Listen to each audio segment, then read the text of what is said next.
and I may not stay for the duration. As a matter of fact, I probably won't. Oh, But sending love to all of you, and I appreciate you so much. I just need to rest.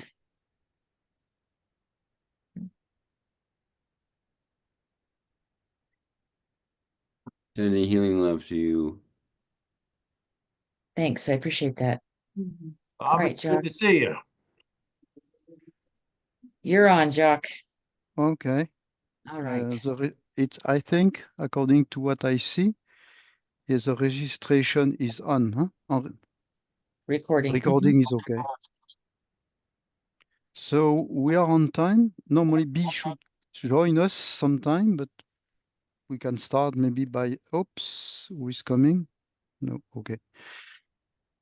You're leaving. So because we are on time, do you want, we start by 1 minute silence so that we can settle our mind and body. So take some deep breaths. Stay focused on your heart, on your soul, and connect to your thought adjusters and your guardian angel, which are so close to us. Stay uncircuited. We ask to be uncircuited as an electrical circuit, one to one, mind to mind, spirit to spirit. And we call also our spiritual helpers, teachers to join us now in this circle of teaching, learning, because we are on a learning this today. So just stay silent for 1 minute.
Okay. Marthe, are you willing to give us a small prayer to introduce our helpers, teachers? thank you very much. Most High God of universes who indwells our human minds, thought adjuster ours, beloved eternal companion, Michael of Nebadon, our system sovereign, and Mother Nebadonia, Machiventa Melchizedek, our planetary prince, Manjoranson, our magisterial son, beings of light, those without name and number, angels, archangels, midwayers, spiritual beings who surround and envelop us, we thank you for your presence. We thank you for our awareness of your divine agenda. We thank you for the messages of your communication with mortals that we have access to. We thank you for the presence of Daniel and his 30 years of work with celestials in such a disciplined fashion. May we be guided to learn from his example and from the example of so many others who've listened to you, communicated with us as mortals, not trying to steer us through a difficult time on our planet, in this human historical time. Please guide us. Please show us how to proceed. We thank you for your presence. Amen.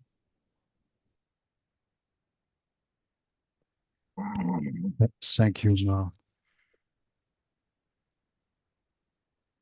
Daniel, do you think we have a message from Machiventa Sanjat today? For the Most High?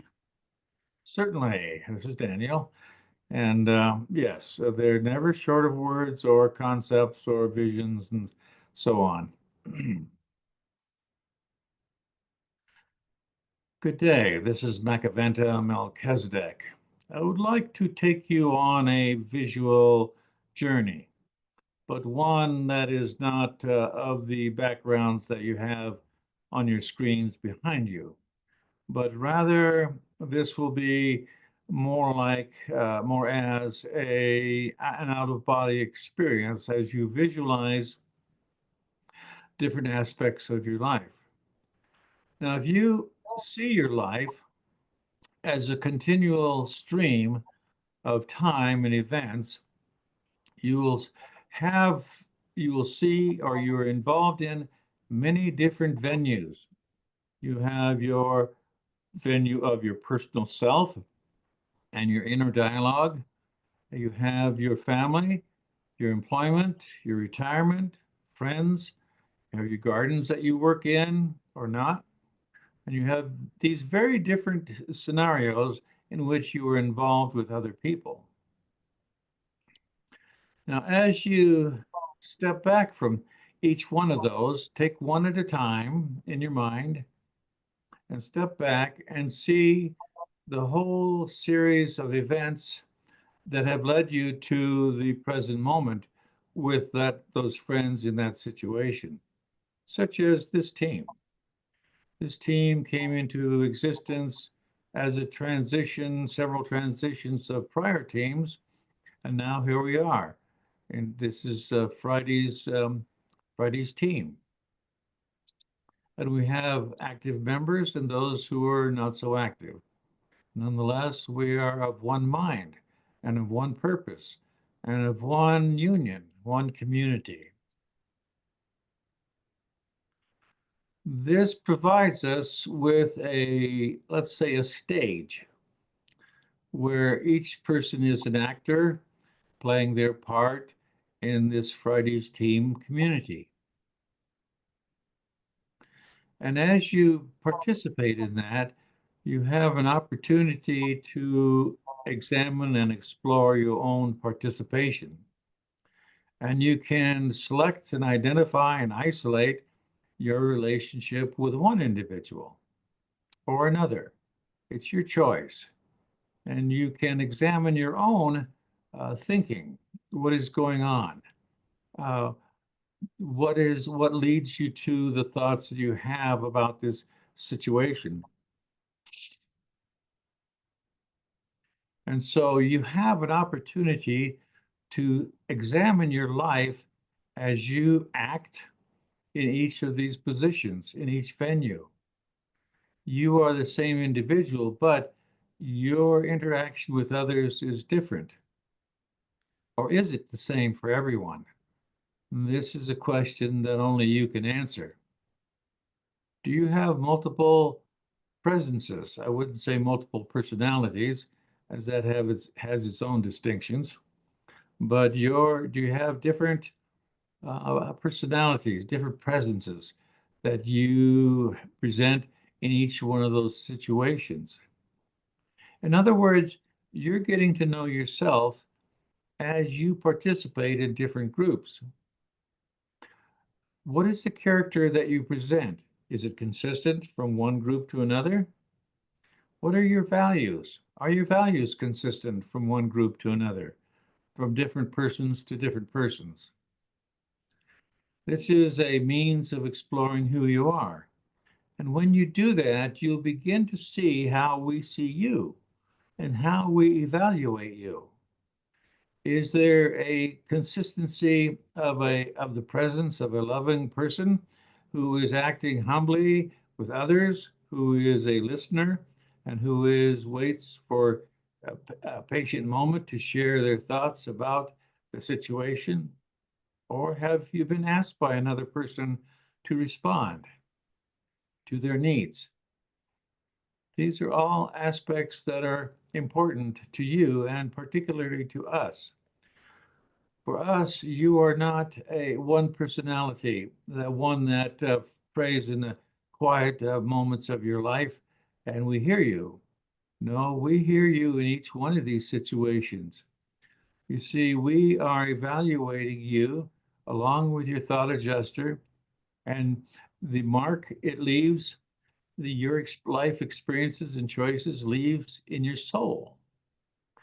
You are not alone in this business of life and living on this planet.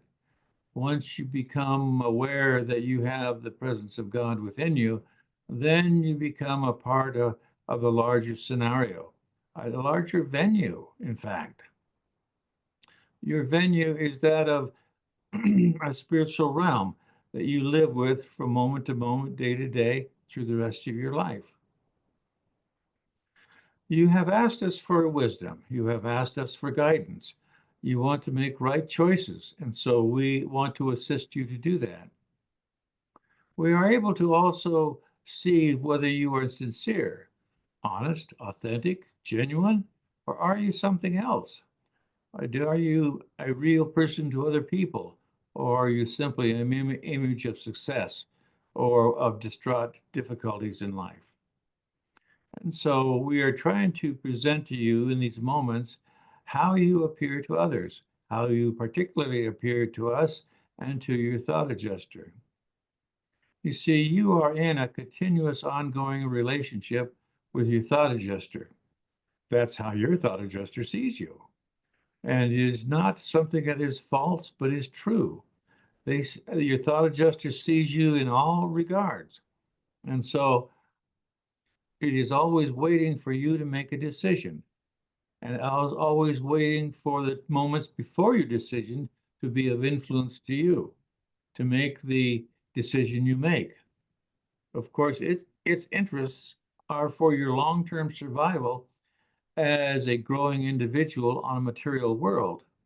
This world presents you with so many thousands of situations and experiences in which you could grow into by making decisions and then pursuing positive, constructive goals.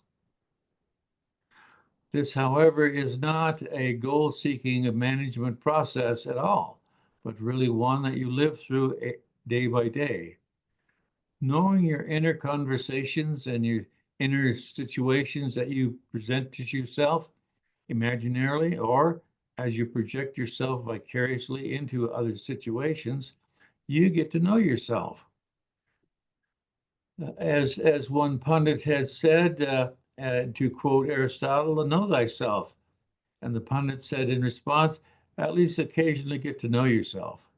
And so it must be that you think about who you are, what you're doing, and the reasons for doing what you do, and the reasons you make the decisions you do. We know that for young adults, those individuals who have children, have jobs, have home, and so on, life is very, very full, very active, very busy. But there needs to be a time, once or twice a day, where you sit with yourself, relax with your thought adjuster, and to see what you can contribute to your soul.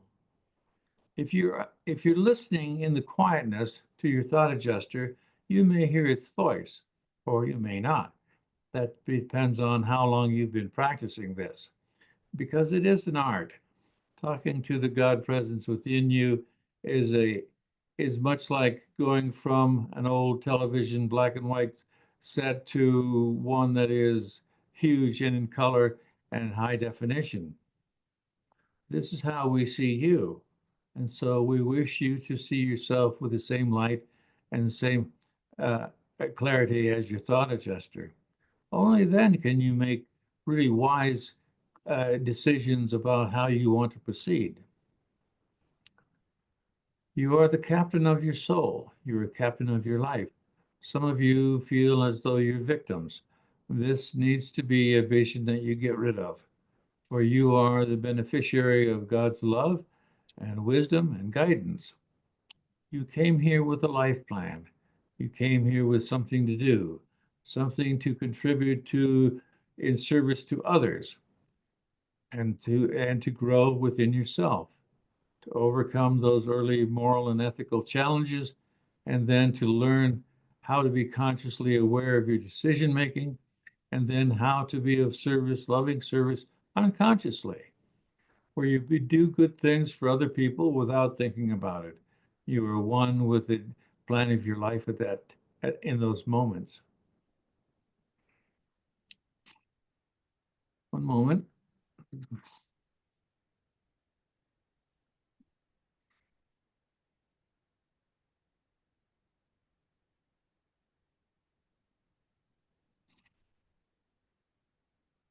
This is Machiventa. Yes, your world is distraught. It is filled with great turmoil and travail.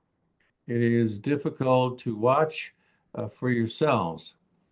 This is why it is important to know yourself, your inner self, so that you can stop the anxiety and the worry and the fearful thoughts that you have. This is a time when you will want to be at ease and at peace with yourself and in your thinking, even though the world and the walls around you crash. How do people do that when there are floods outside and when there are floods of worry on the inside? This is a practice of presence for yourself. To be at peace in all situations is a remarkable feat.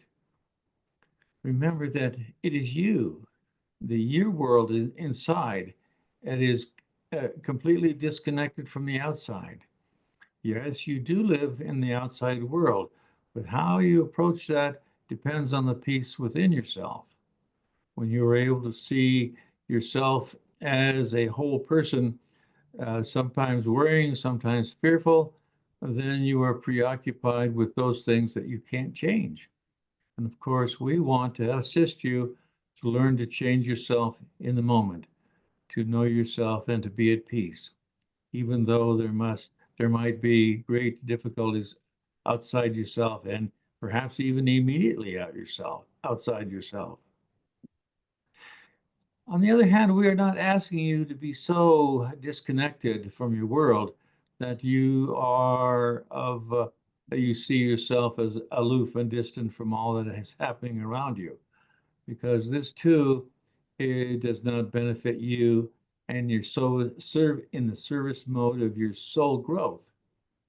You will want to be connected, but yet see it as something that you can affect, and you can affect that most powerfully by knowing how you can be at peace within.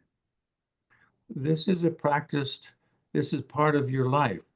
This is a journey of self-education with the guidance of your thought adjuster and your guardian angel. Learning to trust them in difficult situations as well as those easy situations is something you will want to learn for sure. Many of you have, and we salute you for that. If you have questions now, please ask them. Thank you. Thank you, Machiventa. Thank you, Daniel, for this wonderful trip, voyage around ourselves. Thank you, Machiventa. Thank you, Daniel.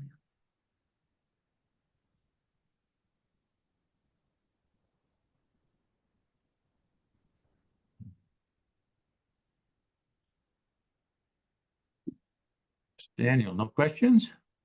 Oh, I have a question. Thank Yes. you. Thank you, Machiventa. I wanted to ask you about, there's a call from many people for people not to be impartial at this time when there's such conflict on so many levels. And it is my understanding that our spiritual training is that we have to not be on any side, but be on the side of the 7 values. Can you speak to that? And can you speak to that call from activists to not be impartial at a time such as this and what the teachings are trying to tell us? Thank you very much. Thank you for your question. This is Machiventa. Yes, you have hit upon one of the major tenets of peace of mind. If you know what the true motivation, the core motivations for human beings is within yourself, then you will know how to react and understand the motivations that cause you to act and to make decisions. When you have the values in mind, you are already involved in the ethics and the morality surrounding those values. The values are the parameters of what assists you and assists humanity. Everyone wants to survive, but are they really conscious of that? And everybody wants to survive. That means everyone has an equal need to survive, wants to survive as anyone else could. And of course, equality is the primary value that begets all ethics and morality. Equality within yourself helps you come to terms with all those external influences that others want you to impartially make a decision about and to act upon. You, with these values in mind and ethics and morality in mind for how to make ethical and moral decisions, will be of great assistance to you to make decisions about who you want to prefer, who would be the better leader or the better legislator or better parent, for instance, in community activities. You really cannot be impartial, you know. When you are impartial in the terms of your humanity, 7 values and morality and ethics, then you are partial to that which supports those activities ethically and morally. This will help you make decisions about who to have partial opinions about. You have a sense of value in others. There are values that are life-giving for equality and fairness and so on, and other things that you have are of value. And so leaders and those who wish to be elected are of value when they support the 7 values of humanity and live and make decisions in their professional careers using the ethics and morality that those values give. Yes, this does put you apart from your larger perspectives of life when everyone is vying for your vote, your partiality, so that you choose one party or one person over another. We, however, are totally impartial as to who we see as being capable of engaging us and in the afterlife. Those individuals who are making decisions that are according to those values, those ethics. And so you are deciding in your life plan how to proceed and participate in the much larger venue of your eternal life. Thank you. Thank you very much. This is Daniel. Did that answer, was it a deflection from the question you asked? No, it was a perfect answer. Thank you. Was a question for Machiventa?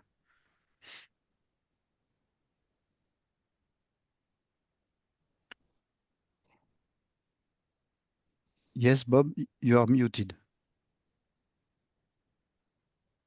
Good morning. I have a friend, Nisa, that has communication with quite a few people, and she's wondering how she can use the core precepts that Christ taught us to love and serve God and to serve one another, our brothers and sisters, and love them.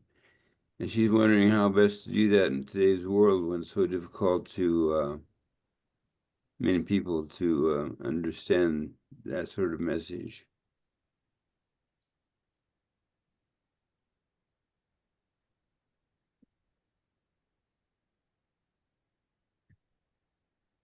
One moment. This is Machiventa. If I understand your question right, you will see no difference between how to present the message of Jesus to others as you would the message of life and living using these 7 values in ethics and morality.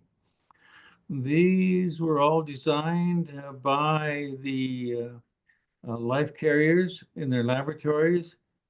When they do their work, they make it such that individuals on a material planet, even on an experimental decimal planet as Urantia, have the means by which they can return to the Creator. This was given to them. This is the message of Jesus, that by right living and making right decisions, they can and will become more godlike. It is essential that people understand this simple formula for living, that you were created with the means by which you can return to the Father, the first source and center. Of course, this means that you forego your own selfish, egoistic will to do that which is right, ethical, and moral for yourself and for others without difference or deference. It is important that this message be clear to people. I'm putting these terms, this language of Jesus in language that you can apply to yourselves today. The recorded language of Jesus and the apostles was such that it is a bit difficult for contemporary people to understand. The applications, though, of the 7 values, ethics, and morality is millennia wide. These have assisted your species to survive 200,000 years. Now, this is a time of great change, where your world must change from the exterior materialism to the inner universe of peace within yourself, and how to share that with others. And yes, the message of Jesus does espouse those very things. I don't know if this message has helped you or not, Bob. If you have further questions, you're most welcome to ask them.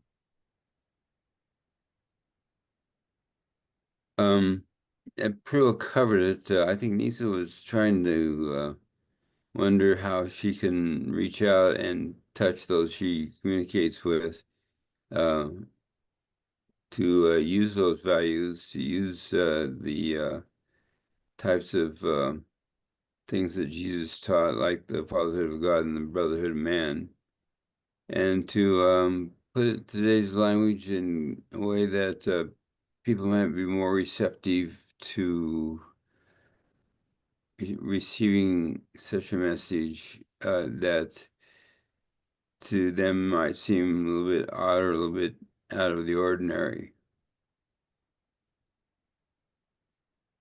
Thank you. It's Machiventa. The best message that any one of you can share with others about the way, and put that in quotes, is to be a living example of the way, a living example of Jesus' message.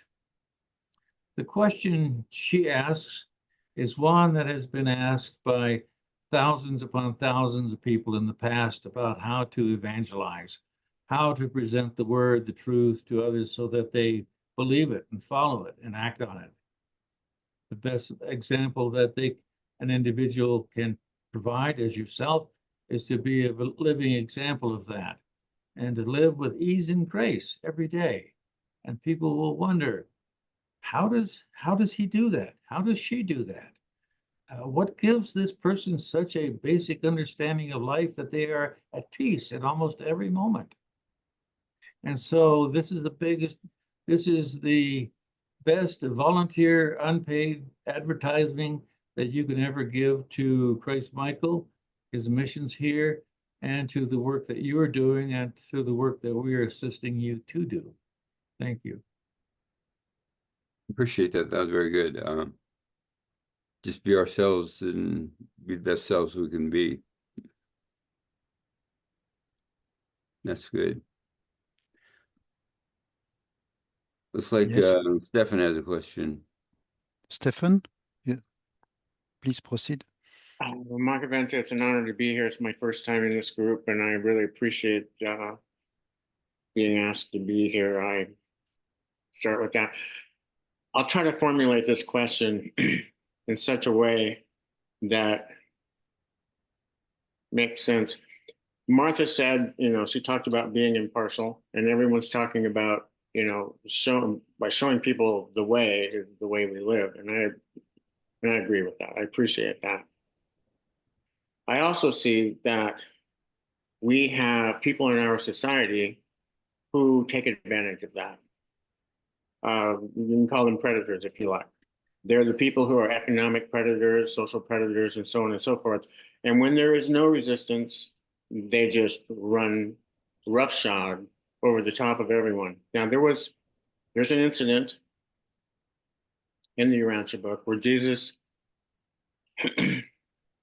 he showed his displeasure with the money changers in the temple.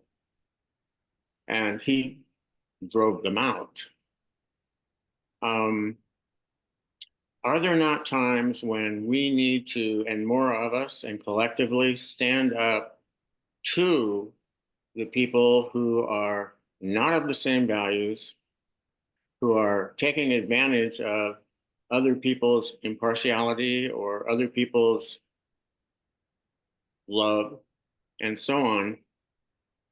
And I believe that if we could turn the tide by showing them love and showing them the way, that would be great.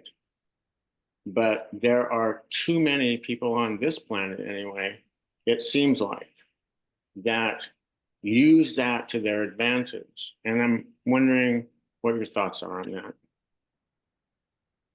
Thank you, Stefan.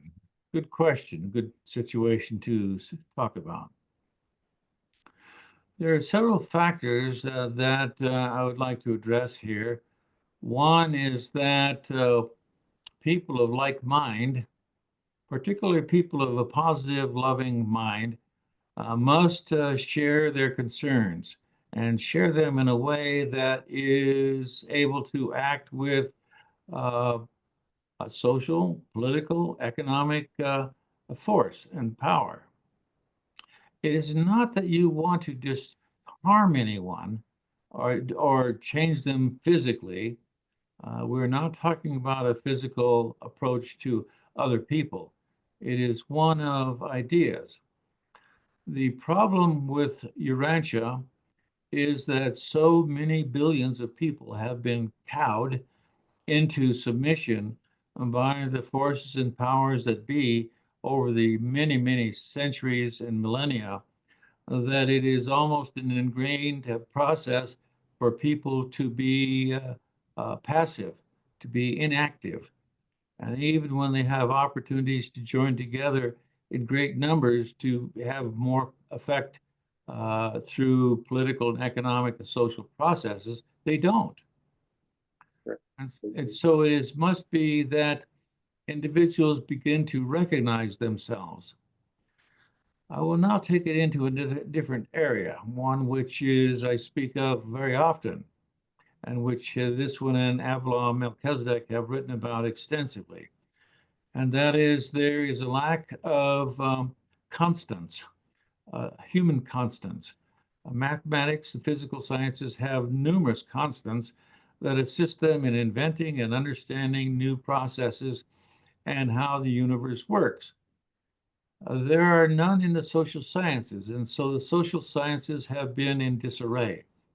They have not acted as a unified, I'll use the word Congress, of thought, that they are ineffective because they have not discovered the constants. There are constants, and they are the 7 primary motivations of human motivation. These are the constants that support a consistent, universal, and timeless ethic and codes of morality for decision making. You see, there is no baseline for human behavior. And when there is no baseline, then predators could take advantage of those individuals who are of a loving kindness and who do not want to be confrontational socially, politically, economically, or physically. They want to live in peace. What we are now presenting at this very critical time of your civilization is not only the advent, but the presence of human constants that can be used effectively by loving passive individuals collectively working together. There must be a limit, a wall upon which you can hang these principles and show others that these are the limitations. Violation of these are inappropriate for human behavior and do not contribute to sustain and the thriving existence of this generation and all future generations. Your question is one of epic importance. It is one which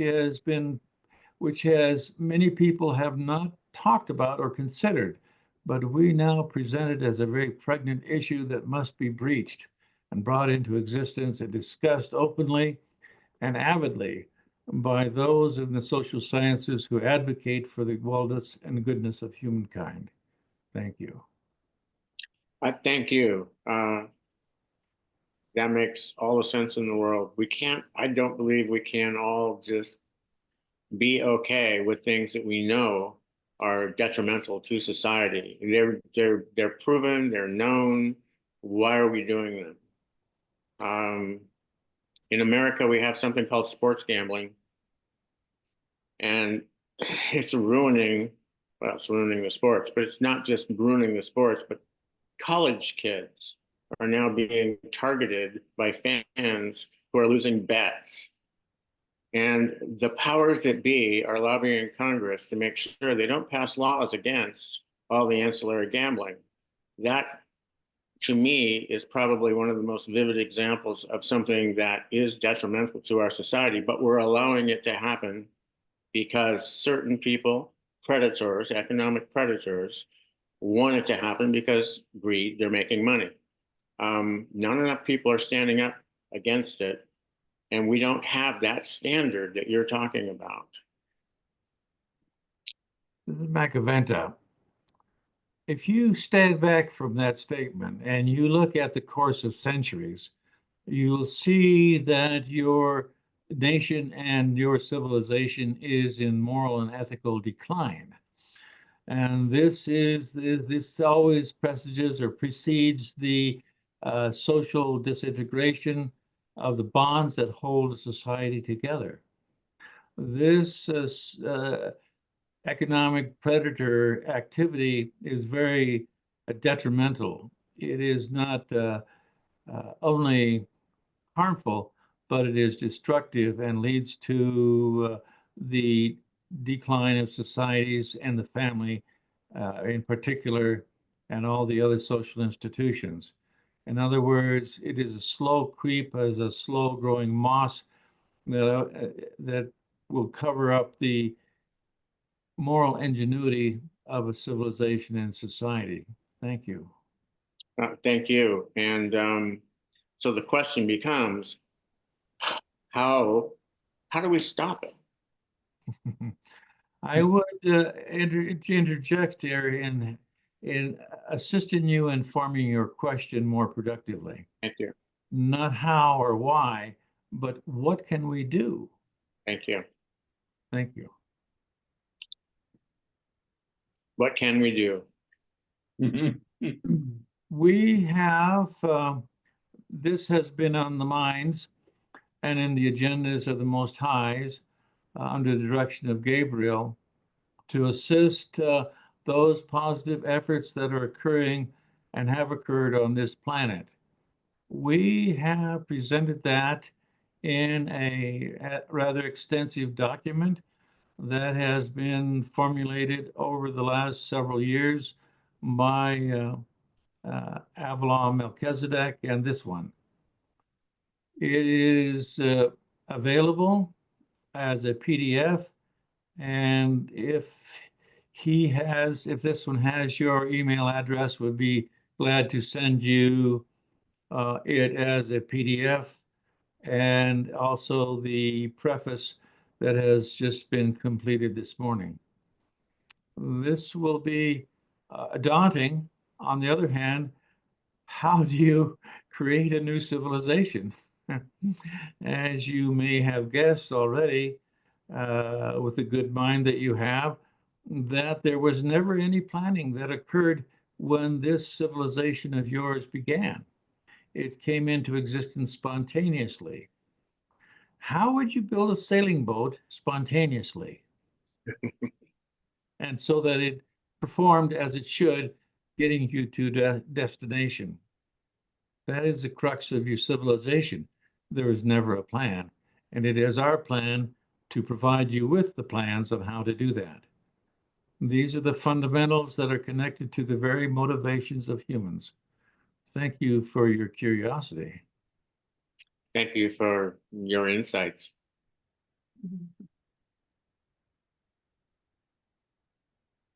Machiventa, this is Jacques. I have a follow-up question from the question from Stephen, because the question was, what can we do? And you answer this, but also from your perspective, do you see that the new generation who comes, I think about my daughters, they are in their 40. When I look at them and their friends, I realize that they are not like me in the 70s. I mean, they don't follow the rules of the day today.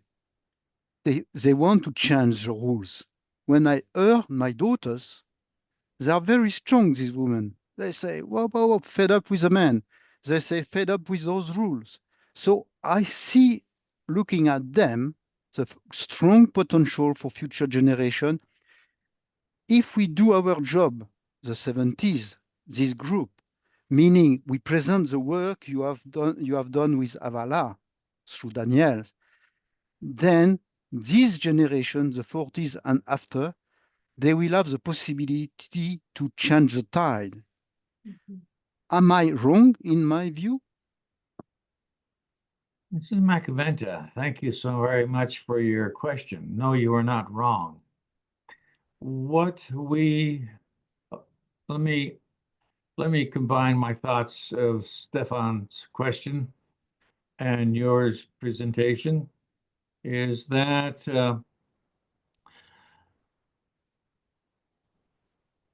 doing business as usual, of the traditions of business as usual, will lead to extinction and organizational failure. What we are presenting through this extensive written work is nothing less than a huge change of culture for humanity. You see, humanity has all the accoutrements, all the necessities for successful living as individuals, families, and as civilizations. What has happened in all the 20,000 years of the organizational matrix existence of civilization is that all of the interests have been external, and justifiably so, given that the primitive nature of life and living 20,000 years ago.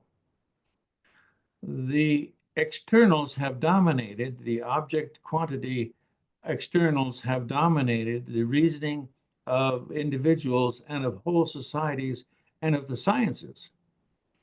This is where there is a great falling out or falling down of the social sciences. The social sciences are in need of a new language, a new conceptualization of their work and of how to conduct their business of observation of the social processes that exist in humanity as individuals, families, and communities, and so on.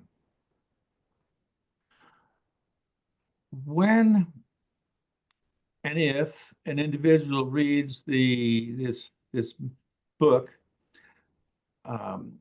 this is Daniel, it's 80,000 words and 320 pages long, that it will present a reconceptualization of human existence. It requires democracy to change. It requires the social process of employment to change, of equity to change, of participating in employment and in social negotiations. This is the practical application of the principles that Jesus was talking about so long ago. They're simple. It is that the externals of life are just that. The externals, the true meaning and purpose of human life is to grow in quality and in values. And so this tomb that Avila and this one have written is one that requires a tremendous societal change. Now, to the other part of your question and situation I'd like to present is that one is that, yes, these young people do have the motivation because they are simply sick and tired of what the tradition has told them. And they're very much sick and tired of men and the mystique of men and the culture of men that has led into all the failures of humankind in these 20,000 years. What is now about to take place is the climactic apex of the exponential curve of social change that has been occurring over the long term of 20,000 years. You are now at close to the apex for a great tumultuous change. This will be the motivation for the young people to seek those people who have wisdom and leadership in order to help guide them in the rest of their life. They do not want to have partners and families and children that live in these despicable times. They know what works and what does not work. They have not yet been presented with what does work. They know clearly what does not work, and now we want to show them the plan. This has been a phrase that has been bandied about by this group and many other similar spiritually inclined groups for several months, if not several years. What is the plan of Spirit? And this is the plan of Spirit. This is the plan of Jesus, Gabriel, the Most Highs, and myself and my teams. And that is that the plan includes the social renovation of humanity. Social peace must be at hand before people will begin to believe in the afterlife. Historically, the travesties of time have led people to believe in the afterlife as simply a beautiful escape for the moments. This is insufficient for people who now are searching for purpose and meaning in their lives. And this is what the young people are crying about. This one has found in his many discussions with others that between the ages of 18 and 38, this is the prime group who will be the change makers for your world. These are the people who are now curious, who are curious enough to ask questions of the elders when they can find them, who are knowledgeable enough to give them advice and wisdom and guidance. It is unfortunate that this climax, this apex point of a tumultuous global change will occur enough to encourage others to change positively. Some people will rail against those changes. Some people will try to reinstitute what has existed before, the traditional keep things the way it is. But others will say, enough of that. We want to change. And so it is now a matter of finding those individuals who are willing to learn the new tactics. And yes, 80,000 words and 300 pages, 320 pages are daunting. It is this one and Avila have been the creators, the architects of the design for the new civilization.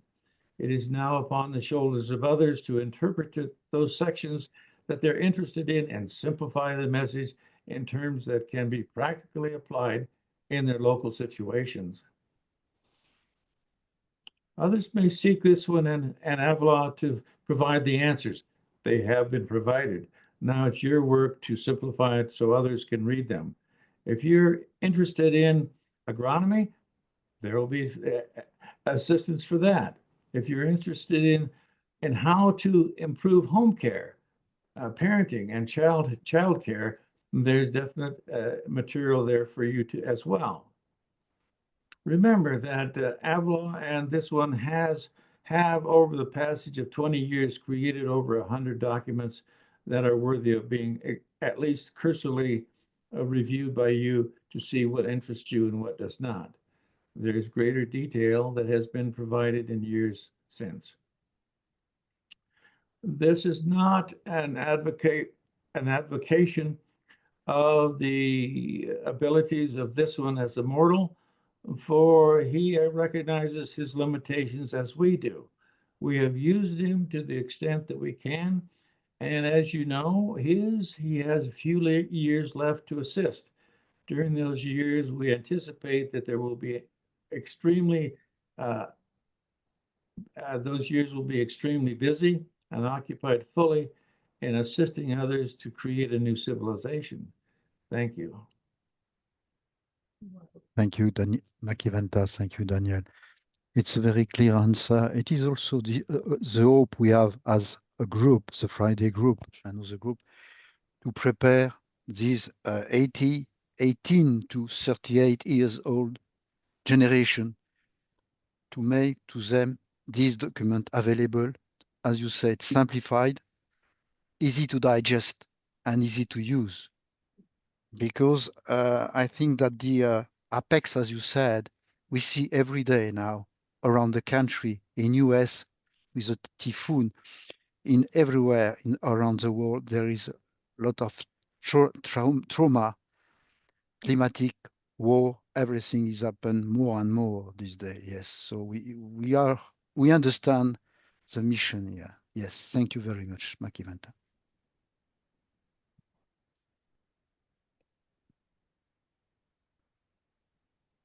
I have a question. Yes, Bob? Daniel, do you have this available on your website where you have PDFs?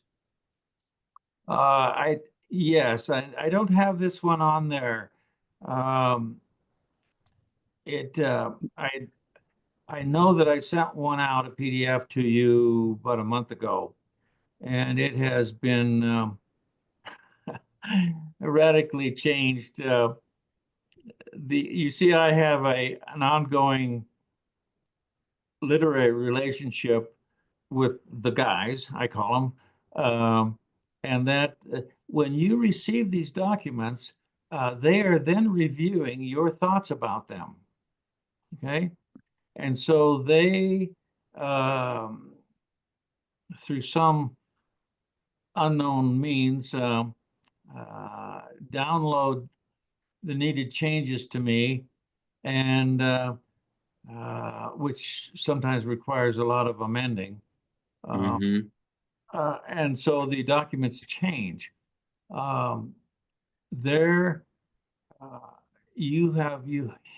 You, meaning all of you who have received this, have reviewed that document, and the guys realized that there needed to be a preface, something that was 2, 3, 4 pages long at the most, that would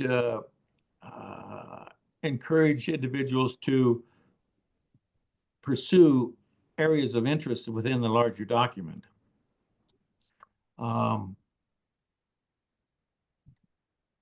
So I know that some of you have been critical of the plethora of documents I've sent out with changes and so on. It's my job to do that. And it's their job to amend the documents so they are improved more and more over time. And so in short, what I'm trying to say is that this last document, which is ready to be distributed physically and by PDF, is a much improved over what was sent out a month ago. And that if you read the preface alone, you will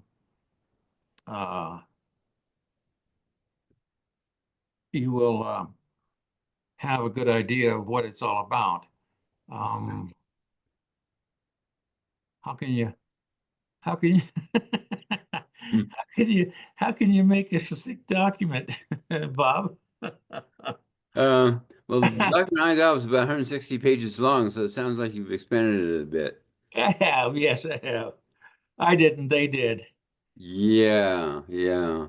Well, when that's ready, I'll definitely go online and look it up and download. Well, I won't download it on paper. I mean, Well, but I'll- as I'll I have it as a PDF. as I have in the past for you, I will send you a hard copy. Okay? Thank you so much. I appreciate it when you do that. I mean, it definitely helps me.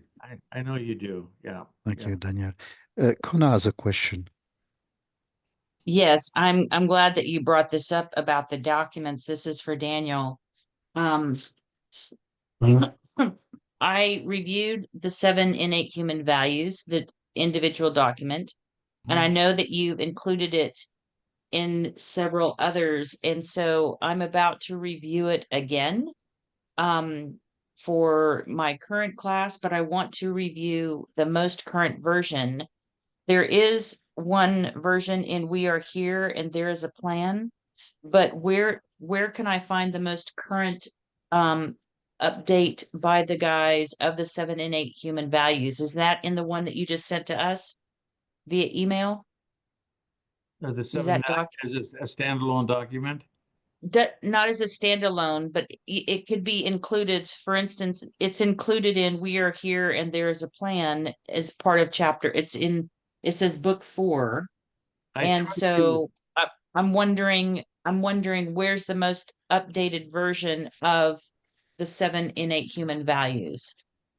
As a standalone document, that would be in my Google website. I call it my library. Okay, has it been updated for 2024? Beats me. Okay. I can't keep track of them. Okay. All right. I'll look around to see what the differences are. So, but thank you for that discussion. You can It's keep track helpful. of those. You can keep track of those by knowing which version the number you have, document number. Each document has a version number. And if you start from the right side, there's 3 sets of numbers. One on the right side is the revision number. The middle set is the addition number, and the left-hand number is the book number. Okay. So So if We Are Here and There Is a Plan is including the 7 innate human values, I can just look to see if there were any changes to that particular section from the original from 2023. yes, Yeah. I revise and update my basic documents. Okay, 7 values is a basic. Understanding social sustainability is a basic. The ethics book, Making Sense of Ethics, is a basic, and Family Learning Centers is a basic. So there's about 4 or 5 documents which are basic. Got it. And I strive to keep those up to date on my website, and that I just don't have the time or energy, and they don't give me many breaks to update those other collections. We are, as you can see from my history of writing, we're moving on. It's just on and on. Okay, and the guys are they have the knickers in a knot. I'll put it that way. They are, as we are, up against the clock, up against the calendar. This apex moment in the exponential curve of human social change is firm, it's solid. For us and for them, it isn't going to go away. And they have to prepare as best they can for themselves, but primarily assist us to understand humans, mortals with souls, the situation, so that we can help others to make the transition to the afterlife successfully, easily. And they have to keep things as improved as best they can, and have those individuals who assist them to inform humanity to be up to date with that as well. And so for me, in the last 3 years, it has just been right. As I said before, in the summer of the summer of 2020, they began having me awaken spontaneously at 4 o'clock in the morning. I have spent the last 4 years almost every morning awakening at 4 o'clock, and I almost always have my feet on the floor before 5. And my dear wife, she stays up late, and so she sleeps in. And that gives me time to focus on my writing and the clarity of thought that comes through to give to spirit to write. Well, two things struck me about what you said is, one, when we read the work and we have questions, you do revisions. That's very helpful, because I do read thoroughly, make notes in all of the manuscripts that you've sent. And two, my second question is, I just want to confirm, you also publish your revisions on academia.edu, because I see those come through pretty frequently to my university address. Is that correct? So I can also look at academia.edu for your most up-to-date revisions. Yes, I update my Google site, library first and academia next. I have completely abandoned LinkedIn. I have closed that out. It has, they've changed their mission or something, but they're less academic than they used to be. And so they're of no use to myself, as the social medias are absolutely useless to do what I need to do. If somebody wants to use social media for this work, that's up to them. But it's too much superfluous BS going on in those social medias. Okay, thank you for clarifying that. Thank you. So we have reached 1 hour. Stefan, Yes, Daniel. I was on mute. we have a member of our crew, our team, whose name is Stefan. He lives in Alberta, Canada. Oh, okay. Calgary, and he's a French Canadian, and very intelligent man. He used to be the exploration manager of all of Canada for Shell Petroleum Company. Oh, okay. Yeah, and so he's a bright bulb. But when 2020 came along, and if you look at the number of pumping rigs, you'll see a huge dip during that year. they cut a lot of budgets, and he was part of the cut. But anyhow, I welcome you, and I hope you will return often. Well, thank you. I plan to be here from now on. Good. Our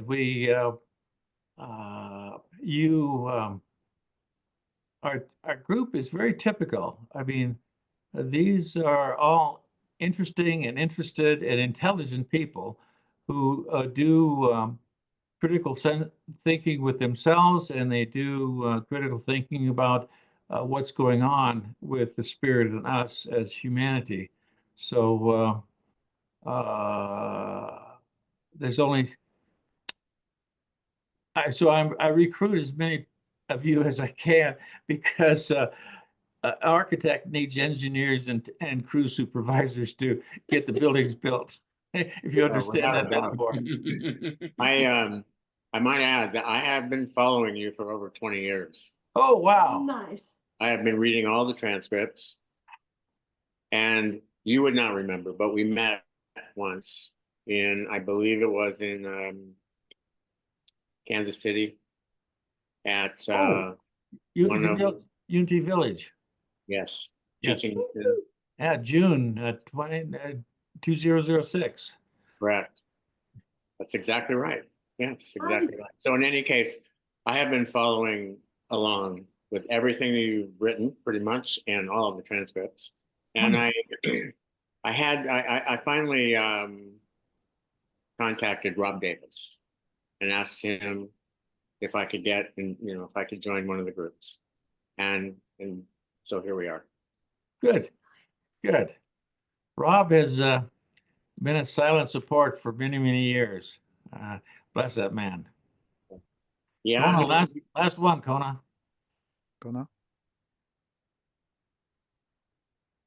You are muted. I actually have a follow-up question for Machiventa, if he's still available. He doesn't sleep.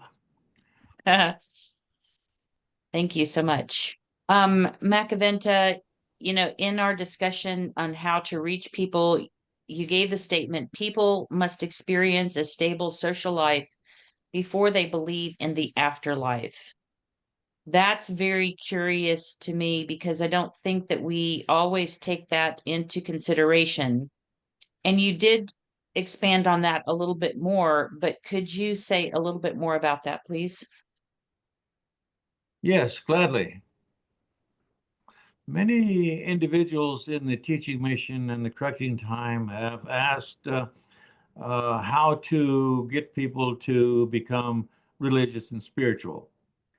Well, we are much like missionaries in a foreign country, where the people must be fed first before actual food, before you can get their attention.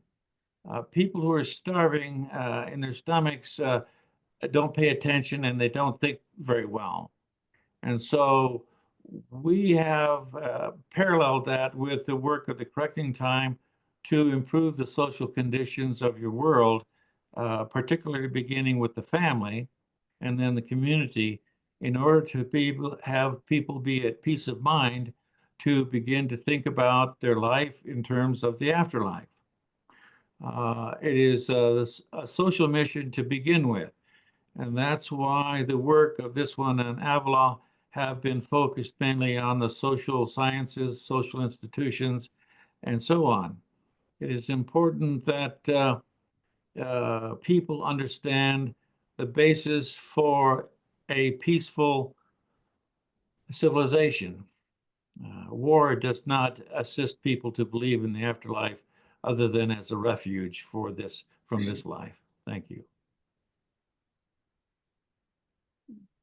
Thank you for that. And we know that there's going to be many people who leave this planet before they ever see this stable social life.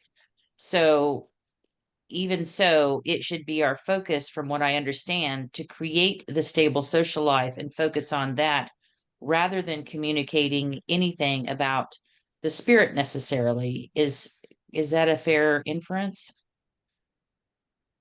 This is Machiventa.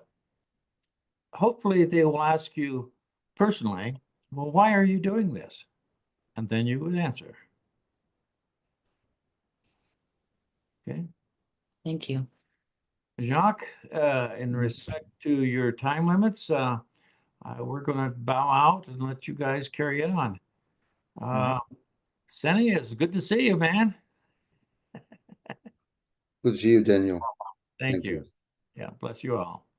Thanks, Daniel. Thanks, Thank you, Machiventa. Daniel. Thank you, Machiventa. Thank you, Daniel. You. Thank you, Daniel. Thank you, Machiventa. Thank you, Cheryl, even though we can't see you. Hey, no, I've slid over. Good to hear your Oh. voice. I can Ah, come on yes. in. There you Hi. are. Yeah. Oh, I, there you uh, are. I had to find a different spot here so it was more comfortable, but you all Understood. have a beautiful week, and thank you for joining us today. Martha, Thank it's good to see you. you. You look superb. Always. It's lovely to see the two of you together. Definitely. Bye-bye. Bye-bye Okay, against bye-bye, those Daniel. Bye-bye, mountains. Sharon. Wow, nice session. Huh? Oops. So I think we are on track with what we do to prepare this next generation to have something to digest in this world who change so much these days. Any other reflections on the transmission from today? I don't know if it's a reflection, but I left my a reminder in the chat for Daniel. I should have said something for Daniel to send me the document that was discussed. And I put my email address in there. So if there's some way to get that to Daniel. Yes, Stefan, I will Sure. send you the link, Stefan, Oh, of the terrific. Daniel library. Okay, that's terrific. You will Thank find you. everything. Yeah, okay.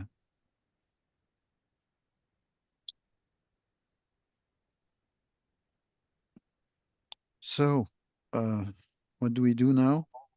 What do we Sure. discuss? Well, if, we have been reviewing the transmission. I was listening to the transmission even though I wasn't on screen, and it seemed very clear and relative to a lot of our personal practices. That's maybe why we don't necessarily have much to discuss today. We just need to make a note that this is one transcript that we don't have to necessarily review in our review of transcripts. Are we in agreement with that? Are we clear on today?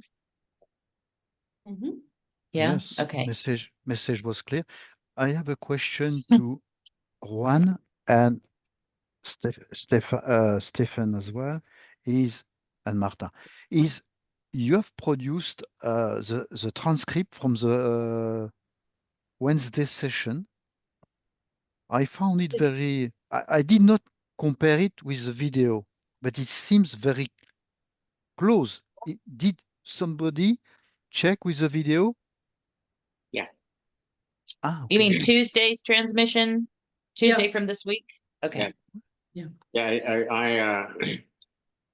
I used Otter, which Martha is familiar with, to it was a short transcript. It was less than 30 minutes, and so Otter let me do it. The Sanja part. And then once I captured it from there, then I listened to the transcript to make sure that everything was accurate. I had a couple of misspellings because I didn't know how to spell Sonja and I didn't know how to spell Sunny's name. And I think Martha corrected those.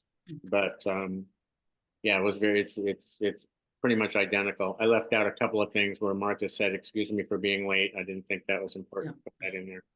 Things like that. So yes, it's very accurate. However, I went to do it again yesterday, and unfortunately, the free version of Otter doesn't let me do more than 30 minutes. It only lets me import 3 per month, and in order to use it, it's like $240 a year to subscribe to it. So it's like I didn't think it was that good to command that kind of a price. So I'm still looking for another way to easily transcribe the sessions.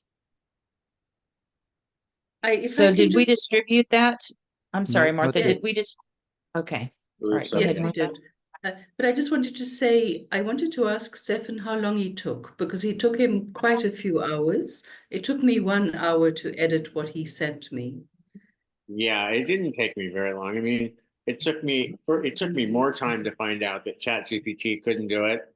And He then couldn't do it. well, it kind of put me, this happens. Okay, this is why we experiment with things. But first it said it could do it, and then it said it couldn't because it was in the wrong format. So then I changed the format from M4A or whatever over to a WAV format because that's what ChatGPT told me to do. And then when I gave it that, it couldn't do it again. But then it recommended 4 different places where I might be able to get it done. Otter was the only one that actually worked. The other one was a Google thing and something else. I can't remember exactly, but they weren't what we needed. So I'm still looking for a way to easily get the sessions transcribed without it costing a fortune. And it will happen because this stuff just keeps getting better, but you know, you just keep the antenna up and watching for a way. And I haven't given up looking for a means to do it easily, because we need to, if we're going to have a lot of these sessions, we need to figure out a more efficient way to get it done. Sure. That's where we are right now. But Mark, the session has not been distributed, just to few people. Oh, This recording of Wednesday you did not distribute to the whole group. I sent it to Martha and Juan. Yeah. Because I figured that you guys, and Martha went ahead and edited, I think what I edited to make sure it was right. And then someone, I'm not sure who, if Martha, maybe Martha, you sent it, Martha? but I think I sent it to everybody. Okay. Sally, did you get it? Oh, yes, Martha. Yeah, I got it. Yeah, I did. I sent it to those of us. I didn't send it to Daniel, and I just sent Yes. it to those who were present at the meeting Okay, so that okay. they could look Yes. through it. Yeah, Yeah, okay. okay. It's true. send it to Jacques again.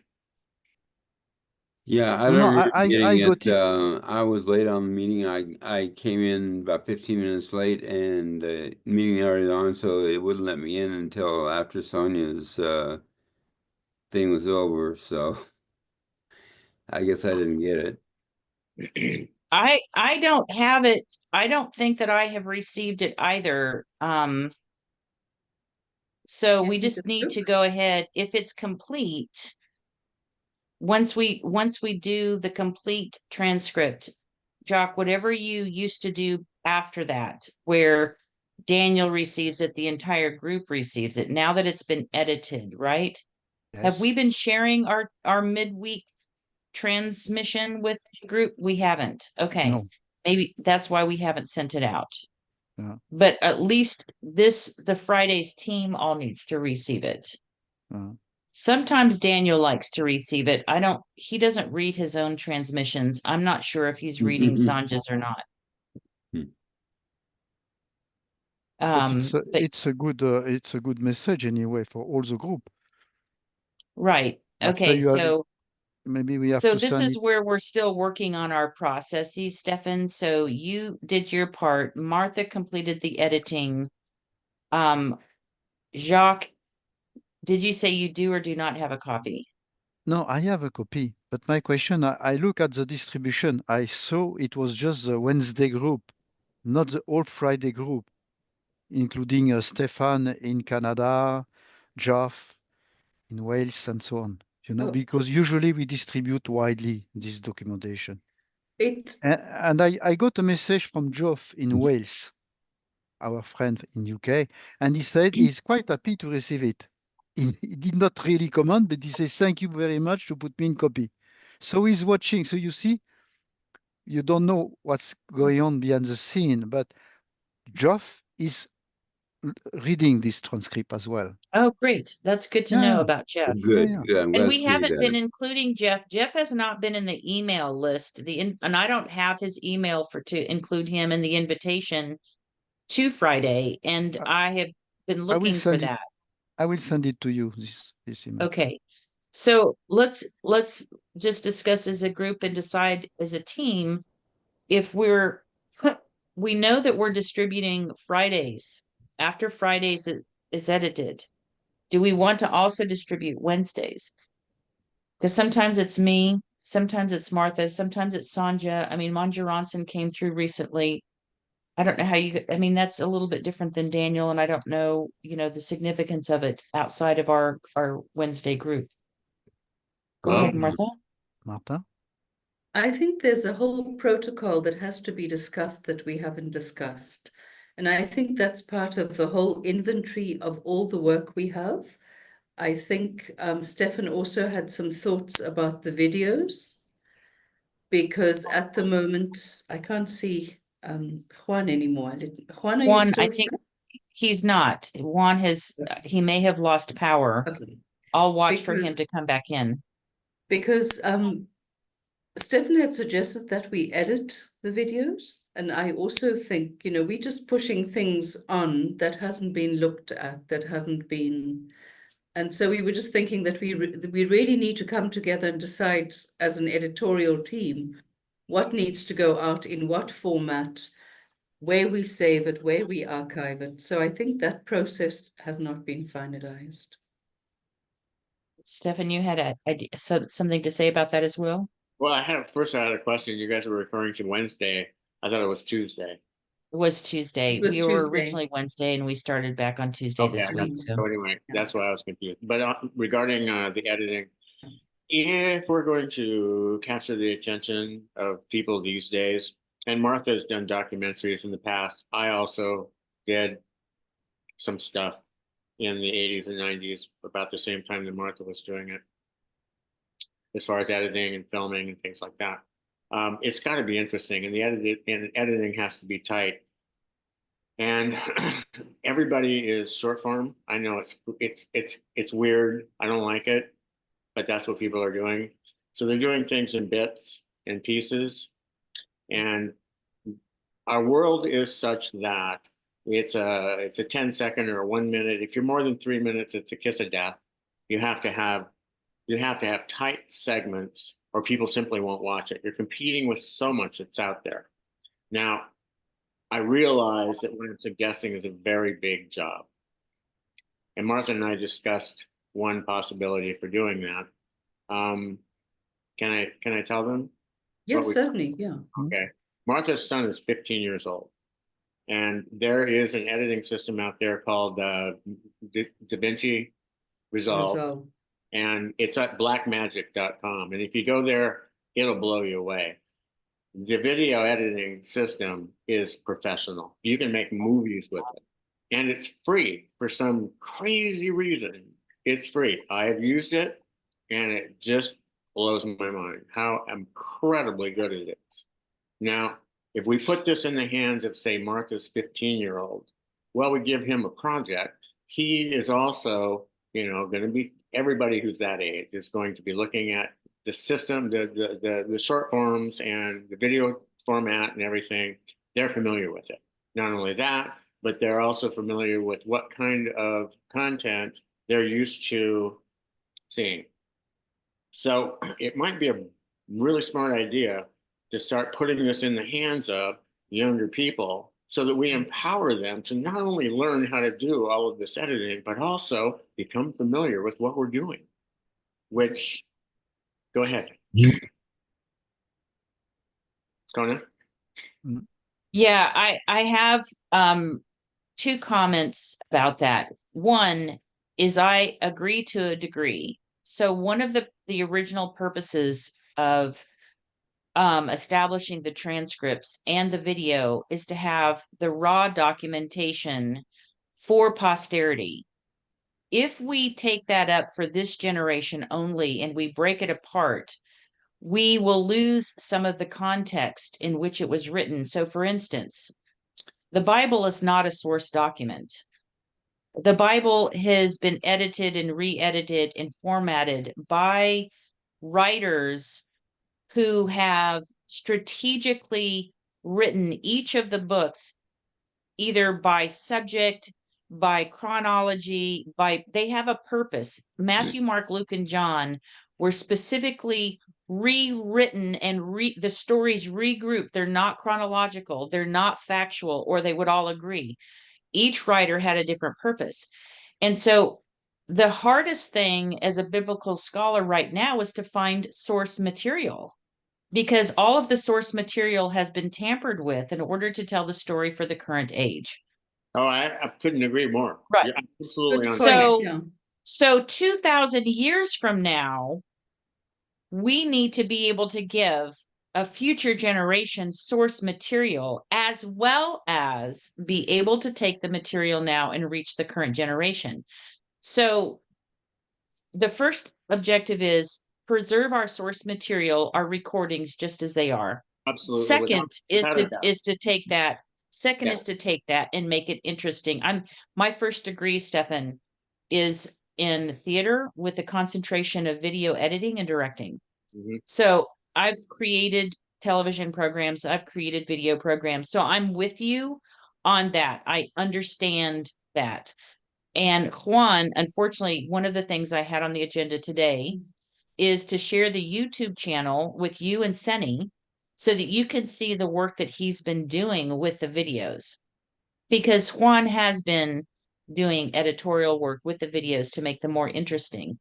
Now, Jock, if you have, or Martha, if you have that information to share, either Yeah. post it in the chat or share your screen so that Stefan and Senny can see what has been done. And I'm all for making it interesting. Sure. Absolutely. But our first priority is to preserve the original documents in a format. That's why we go to great lengths to edit. So back to the original question is, Friday, we've had a process of editing and distributing the transcript, particularly Machiventa's transcript. So now what do we want to do with Tuesday? Do we want to follow that same procedure with Tuesday? And once a transmission is edited and complete, to send that to the larger group?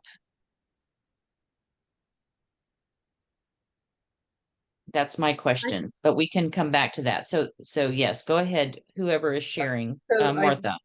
Well, let's address the question, I think, first, if you don't mind. Sure. Yeah, Martha, sure. can you put this on pause for a second? Yeah, I can. Oops. There we go.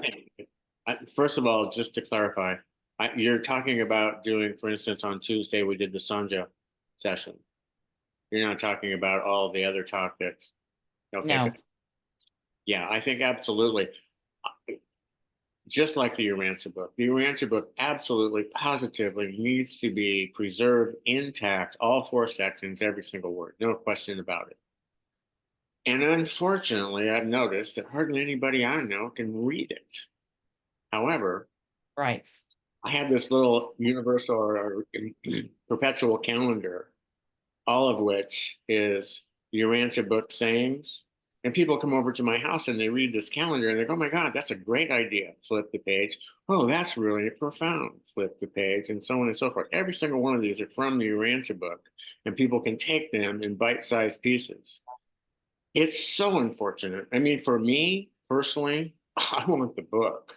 I want it in raw format. And the same thing with these, with videos, the transcript, and so on. I want every single word. I want it in format.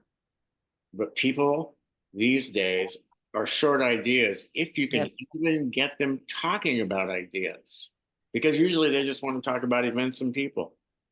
Yeah.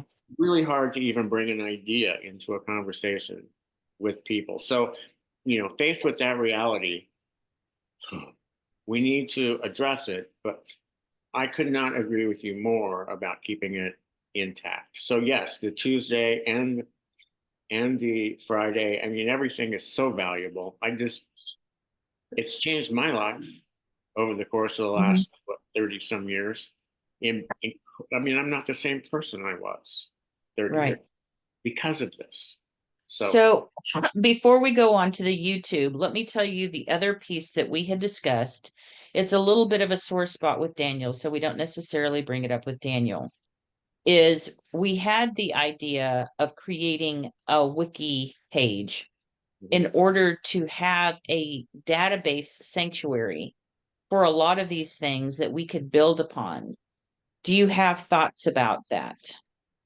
Well, I do have thoughts about that. And what I've found is that if we merge that idea, which I think is a great idea, along with using the AI tools that we have to extract the so-called answers on the wiki page. For instance, if we're going to have a wiki page on who are the ancients of days, well, the best place to ask is one of the Urantia GPTs or the teaching mission GPT. Take that answer straight out of there and put it in the wiki. I think that's fabulous. And I also think that having this otherwise known as frequently asked questions or a wiki of definitions and so on and so forth, that's a daunting task, but it isn't now. Because Right. we can ask the question, get the answer, and those of us who know enough about the material, source material, can evaluate that answer and decide whether or not that's appropriate. But boy, will it speed up the process. Because if someone told me or asked me who the Ancients of Days were, I could give a good answer, but I could not give as good an answer as what I would be able to mine out of that or out of those AI GPTs. So. Okay. So that's on our agenda of things to continue working towards, because the sheer volume of information that Jock and Juan have been putting together, they, they're both extremely good with using the AI tools, getting into the Daniel website, getting into Daniel's archives, asking questions. We have a massive amount of volume simply on the Family Learning Center, which for me, I mean, this is still human. I'm not AI yet. So trying to sort through all of the information, and we've gotten to a point where, okay, we have a lot of information. Now we need to do something with it. But one of our tasks, as you know, from Sanja, from our Tuesday, is that we need to organize our tools. And this, I think, is one of our critical tools, is to have a repository of the information that we're collecting, as well as the Miro board. So, along with the YouTube today, so that you too would have an understanding of what's being produced, I was hoping that Juan would be here so that we could get the Miro and everybody connected on the Miro board.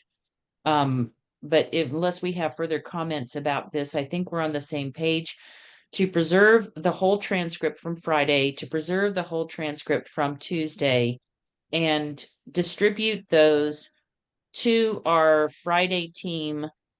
Whether or not, they join, if they've been a part of the group, they should receive those. Now, we don't know, we haven't discussed outside of that. I mean, we're all consenting to be in this place and participate in this to this point. So I don't think there's an issue distributing to all of us. Outside of that is a whole different discussion on protocols. I'll share with you how I came to this group in the first place. I read the Urantia book. After about 10 years, I started looking for some kind of continuation to the Urantia book, because it made no sense that the Celestials would provide this information and then just wave goodbye. And so I started looking. And of course, I found the teaching mission and so on and so forth. But what I'm getting around to is that the repository of Daniel, for instance, and there's several others out there on the internet, but Daniel is the best one, has been a life ring to me. And I suspect that's the case with others as well. So the question that I have is, do we distribute to him, to that repository as well? Because I know that there's people out there who are, if they're like me, they would check in every once in a while, see if there's a new transcript. Is there a new transcript? They find somebody that they're following. For me, for instance, it was Daniel. And I want to see, I check every week if there was another transcript, kind of a thing. So I don't know. I think it's valuable to make sure that these become distributed as widely as possible, frankly. So the question of should we send it to the other people? Yeah, absolutely. Okay, I think that we to expound on that, one is to double check with Daniel and Machiventa. I don't think it's going to be an issue, but because they're the first source material, I certainly don't have a problem with it for, the transmissions that I've done of Sanja. I can't imagine, Martha, that you would have an issue. But then we as a team simply come up with a format, and this becomes part of our, our protocols and how we operate. We have the transmission, we edit the transmission. There is a process by which we know it goes out to our team, and then it goes out to these other locations. I just think, the process is really important, or we're going to get, like we are right now, just really inundated with so much stuff to do and very little time to do it in. And I'm cognizant that I literally have 26 minutes before I have to be off of this, and I'm hosting. Right. So I agree. I mean, we'll get our process down, streamline everything, make it as efficient as possible. I want to say one thing about the AI. it's not the AI. It's kind of like, we all built houses way back in the beginning of time, so to speak. And then along the lines, we used manual tools at the time. Then we started using power tools to do it. It's still a house. And the humans still evaluate that house. They decide, the merits, the values, and so on and so forth. Well, if we're building a wiki or building an FAQ or building whatever we're building, and we use AI as a tool, we're still looking at the answers that AI is giving us, and then we're evaluating that, and we're the final editor. There are, I have some FAQs on the youranswer.net thing, for instance, and I ask AI a certain question, and then it gives me an answer. And then I have done very light, but some editing on those answers before they actually get posted up on that site, just to make sure that they're clear and they're quality, and so on. So we're the final evaluators. We just have something that speeds up the process in the same way that power tools would speed up building a house. Okay. Yeah, I agree with that 100%. Any further discussion on this before we look at the YouTube, Jock? Yes, Jack. Yeah, I have a clarification question. When we say we will preserve the whole transcript, there is two aspects for me. One is a complete discussion like the one we have this time after Daniel left. That's a whole transcript for me. I mean the whole recording. But after we do the editing, and in my understanding, you agree that we are speaking about the editing version of the celestial message. This one is a question: do we distribute this one widely or not? We can ask the celestial. You agree with me? There is two parts: the complete session and the celestial part. I am in favor, maybe to distribute one day or later the celestial part to all community. Because Stephen, what you have to be aware is, I did not consult, I never consult the Daniel Institute website because I subscribe to TM archive. I don't know, there are many addresses, and I receive daily all the message from the CETA group. They are distributed by somebody in the TM distribution list. The same as I receive nearly daily the 1111 prom group without consulting their database. Because if you subscribe, it goes, you don't know where, but probably 2,000 of people around the world. So let me break down and clarify your question. You're trying to make sure that we are agreeing to distribute the celestial message only. Yes. And are you talking about the written and recording, or just the written? For the time being, the written. For the recording, it would probably need some editing, because as Stephen said, maybe there is some lengthy part we have to be careful if it's clear also. Okay, so that's yeah, that's the part where Juan not being here can address, because I think that he does some editing of these videos on YouTube before he posts them. Does he not, Martha? No, he just posts them? No, I think he just posts them. Okay. I would suggest, as far as maintaining the source material intact, but at the same time, accomplishing what we want to accomplish, in all of these videos, there's going to be pauses. We need to take them out. There's going to be segues where, say, for instance, the other day, Martha came in late, and then, take that out. Yeah. All of these things that are irrelevant to the message need to be taken out. Otherwise, it looks very amateur and you lose people's interest. That's a bigger job than most people realize. But that's what I'm saying. Why we haven't done it. That's why we haven't done it. Without honestly. Yeah. Mm. Are you saying that's something you want to do? Well, I'm saying something that we can find somebody to do. And like I say, Martha and I discussed it. Yeah. I have a philosophy in life. I teach people how to make things work double duty. Okay. So an example of that would be, say, Martha's son, who's 15 years old and perhaps needs some direction. Well, let's give him a professional movie editing app. Say, here you go. Learn how to use it. And we're going to let you work on these videos just as a learning tool. And here's what we want you to do with them. So when he gets done doing that, he learns how to use this app.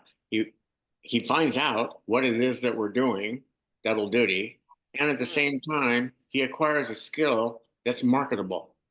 Mm-hmm. Everybody wins. I honestly don't have time to do it, but if I was 15 years old and someone handed me that and gave me that app, if you go to blackmagic.com and look at this thing, it will blow your mind. It is incredible. And if I Excuse was me. 15 years old and someone gave me that task, I'd be all over it. So that's my thoughts. Yeah, I'm certainly open to that. I would want, to have somebody take a look at the final version to make sure that, Without a all doubt. of that, blah, blah, blah, Yeah, without a doubt. But without saying. that's an easy thing to do, because if you take, for instance, your Sonja was 21 minutes. That's a short one. And so if that were edited down, it would probably be edited down to maybe 18 minutes. And today it was probably about an hour, and you would hardly any editing on it, but you would probably take about 5 minutes off of it, maybe 4 minutes or 3 minutes or something like that. So that means that the adult has to come in, take a look at it for an hour, and give the person who did the editing feedback until they've got the system wired in. And then, away we go. And it's Right. So the other part of that is, even on the YouTube channel, you can have a playlist of raw footage and you can have a playlist of edited, so that regardless of what people want, we have the archive, and then we have what's interesting. And then from that, you can take your bits and pieces for TikTok or whatever. I mean, I know that's what David is doing. I agree with trying to reach, younger people with small snippets. I know the attention span is quite small. them curious. Unfortunately, if they're not curious, nothing's going to happen. And they have to have a reason. They have to have motivation. Everything's about motivation. I mean, some of you have been in sales in the past, so it's timing and motivation. And if you don't have urgency and ability, timing and motivation, you don't have anything. You're never, ever, ever going to get their attention. Right. So the one thing that we also have to be cognizant of is, like, right now we have 7 people. B can only be here occasionally, but Juan is pretty consistent unless he has like a power outage, which is what I'm suspecting for today. We have the manpower of 7 people at the most. And so what is our first priority? We have to do things in priority to get the basic piece done before we add on the next piece. And the basic piece is to preserve the archive, to preserve the transcript, to preserve the video. And then with our time over and above that, what are we doing next? Because we still have another full agenda. We still have the family learning centers. We still have the 98 qualities, et cetera, and all of these other things. So the more that we can, the bits and pieces that we can take on and or share or delegate to somebody like Martha's son, that's great. But the first priority is to make sure that we have the basics done. Yeah, let's figure out the most efficient way to get them done. I think sometimes we get stuck in the way it used to be done, and we're reluctant to learn how to use the new tools. And I know the learning curve is probably the biggest obstacle that everybody encounters in their entire life. I understand. Right. But once someone gets over the learning curve, it's an aha moment. And you go, oh my God, the 98 syllabus, for instance, we're able to pull that out of teaching mission real fast. Exactly. Yeah. And all you have to do, and let's say, for instance, let's do a hypothetical. Okay, so we pulled it out of teaching mission. We got it really fast. What format does it need to go into? I'm asking. Right. I'm asking. Well, right. So the next step was that's why I brought up the wiki question today, is because you're missing the point. What format? No, I'm not missing the point. Let me finish. Okay. I understand what format that it needs to go into. right? How do we want to distribute it, right? How do we want to present that? How do we want to learn from it? That's the format. The challenge is that we still are struggling with the way that we collaborate so that we can even have these conversations. So what format does it look like? You know, how do we want to play with that? What we don't know, because we still don't have our Miro in place. We still don't have a repository in place. We're still struggling with the tools for this group to use to operate. You did miss my point. The question I'm asking is, do you want it PDF? Do you want it in doc? Do you want it in HTML? Do you want it in video? What the question is, what format do you want it in? And the reason I'm asking is because when we get that pulled out of there, we just tell ChatGPT to put it in that format. Done. Then you have to figure out where you're going to post it and so on and so forth as far as distribution goes. So I'm taking the step in between getting it, finding it, extracting it, and distributing it. There's a step in between. What format does it have to be in? And it's going to be in a different format depending on how we're going to distribute it. But the point being is that it's immensely time consuming to take some raw material of some sort and format it. Not anymore. Okay, I understand your point. My only other part of that was we want to be able to look at the information together to decide what we want to then do with it. You can. And so that would perhaps be a PDF. Yeah, absolutely. And there comes a point where you start to trust the process. Mm-hmm. Because we're at that stage right now where I personally have been working on this for the last 6 months before I met you guys. That's when I was in one of the sessions and John said something like, we need to have a database for the teaching mission. I said, I already done that. I already have Right. that. And he Right. went, what? I go, yeah, we already have that. I put it together and I've been testing it for the last 6 months. And so therefore the answers are so high quality. It's like, I already trust the process. So I know Right. that you go in there and you ask it certain questions. If you have any, for instance, if it's on your answer book and you have a background in your answer book, as I do and many people do, you'll be able to evaluate those answers like that and move on. So do we actually really need a committee for that? I would say something to the effect of, this is what I pulled out, similar to what I did with when I sent you the 98 syllabus information. I scanned it, I looked at it, it looked good. I sent it over to you. You know, we could send it to somebody else, they can look at it and move on. In other words, Oh, I'm not talking about evaluating it. I'm not talking about trusting the process. We pulled that, we wanted that information as part of our process for establishing curriculum for the Family Learning Center. okay. It's literally one of the pieces of the curriculum. It's Right. something that we literally need to look at and work with. It's not just about the information. It's not just about redistributing it.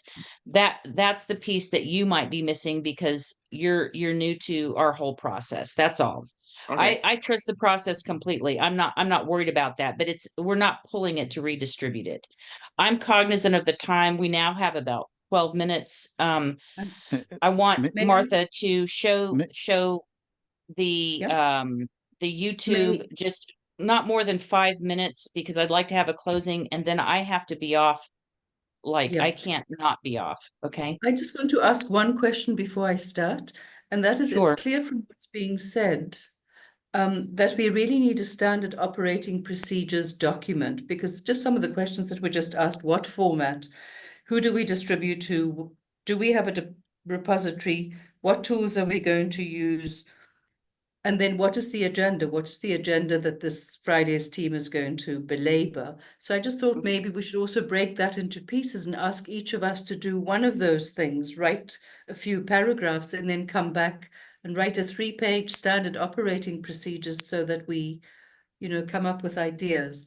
But let's show this. So Sure. And I started doing that, Martha, because we talked about that before. It's just it's incomplete at this point. yeah. I But don't yeah, know if we could please break it up share. and have different. So basically, I don't know. So this is the home page. I'm just going to show the whole home page.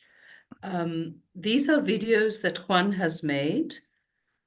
And you see some of them are still, they're stock videos, so they haven't been bought, and so they come up with watermarks on.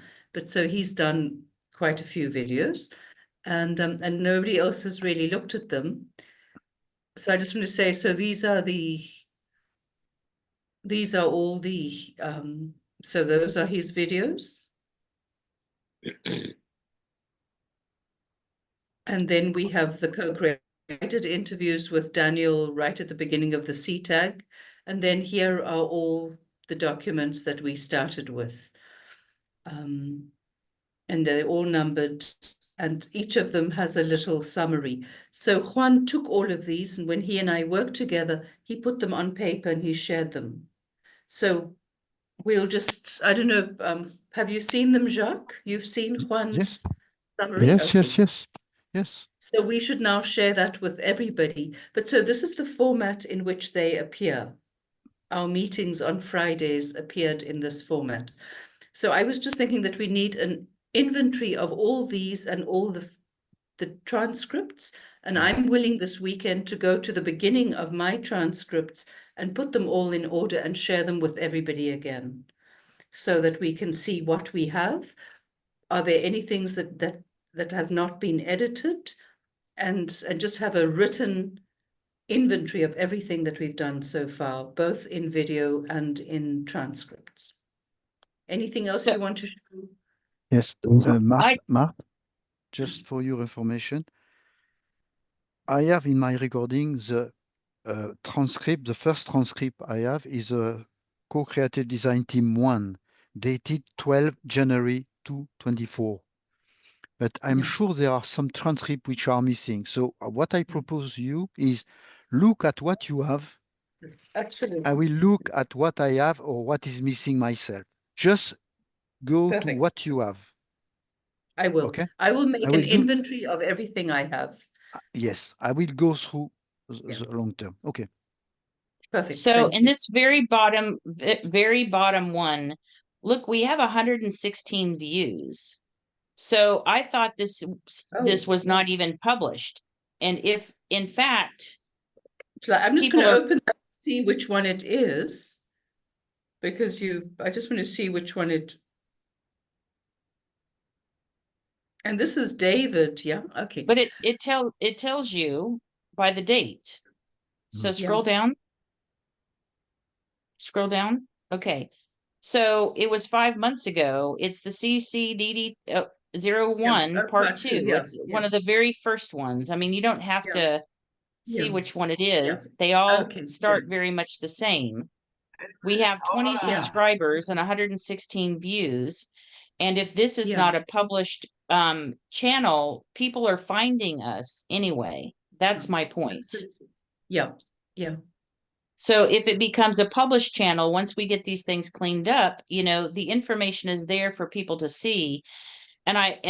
This is going to be raw footage. Now we can also go back into this and look at the analytics. And Juan had at some point sent us the credentials to go in here so that we can look at, and you could probably look at the analytics to see who's viewing it, when they viewed it, how long they watch. I mean, that will give us some insight into how long people are spending with a video. I mean, they might look at the first 30 seconds. We might have 116 views of less than 10 seconds.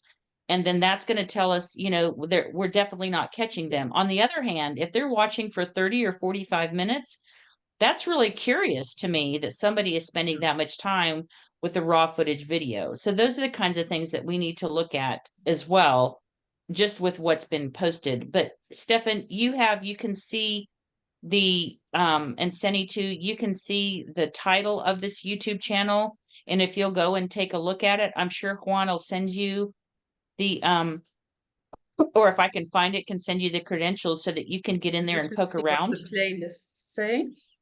Yeah, so that you can get in there and poke around.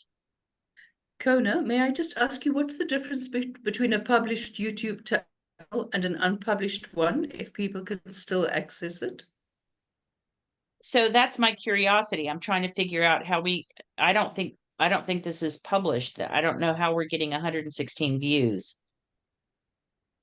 Anybody can access it. That is true. Anybody can go onto YouTube and look for If it they and search, find it. yeah, if they search Mission Urantia, you know, Yeah. they're gonna Outreach, they'll find find it, it. right? Yeah. Because it's there. It's not, we're not publishing it. We're not making, Yeah. I'm not sure how to answer that question, but that's my curiosity is how I think we're not published. And on the other hand, it could be published and that's just my misinformation, honestly. Okay. All right, Okay. we're down to just over 5 minutes. So I'll stop. You I'll guys stop are, sharing. right. You guys are welcome to stay on after I exit, but I have to get ready for my class, which is in 15 minutes. I had on here discuss our experience with raising children. We're gonna save that for another time since we've run out of time here. We have Tuesday with a very different agenda. Does anybody have anything that they want to specifically discuss on Tuesday? Tuesday is kind of our working meeting. We're getting caught up. I know that we had some deliverables to get finished with. I've been sick. I had a crown put on yesterday, so a temporary crown. So I've been dealing with lots of stuff in the, you know, the body stuff. So I apologize. My deliverables are not done. I'll be straight up there. My lung is wheezing and, you know, I got this funny thing in my mouth that doesn't belong to me. I don't know what to do with that. But anyway, I'm being Yeah. human at the moment. Anything that we need for Tuesday that is on the top of anybody's mind for our agenda, I'm going to note it down now. Yes, Bob? Bob. Just a quick aside that I've been discussing things with my daughter and how to better communicate with the younger generation.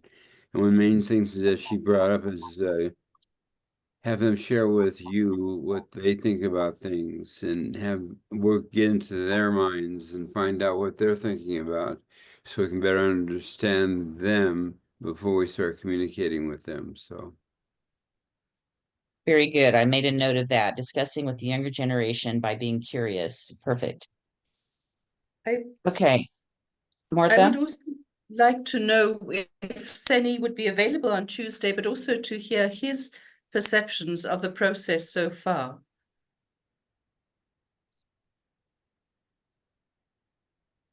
Yes, I will be on Tuesday. Okay, Thank you. perfect. I Jacques, have you had a comment? Yeah, I have a proposal to Stefan. Because we discussed about the syllabus and the way we have to do it, and we have already discussed this in the past. The general idea we had, you speak about PDF format as a formal data when we can pick up the information, but we have said already that the final format would be something that a deliverable to the young people, like a book, you know, a comics book with a story. That was the one, and the second one was a video. So what I propose to Stefan is, if I will try to find in the syllabus a number of messages, and I can check with Stefan if he can put this in either comics format using ChatGPT or whatever he wants, or put it in later on video, because Juan is also good putting this thing on video. But comics would be nice, you know, on one, could be a short one, could be a few pages. So I will try to pick up from the syllabus one theme, send this to Stefan, work out a little bit, and then you will see a mock-up of what it could be, if you agree. All right, thank you for that, Jacques. I'm gonna time us out before we go down that because we're running out of time. Seni has graciously offered to be our recorder. Seni, did you get what you needed to record any major decisions for us today? Not today. I was expecting only on Tuesday. On Tuesday? Okay, just for Tuesdays? Okay, perfect. So we still need to work on making sure, and I'm sure we'll get it from the AI, our discussion from today. Would either Seni or Stefan like to close us in a word of prayer or thanksgiving for our celestials? I'm offering, since you're new with us and haven't had that opportunity, you're certainly welcome to decline.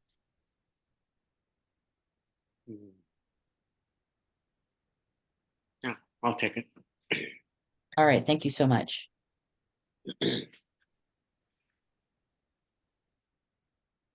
Hmm.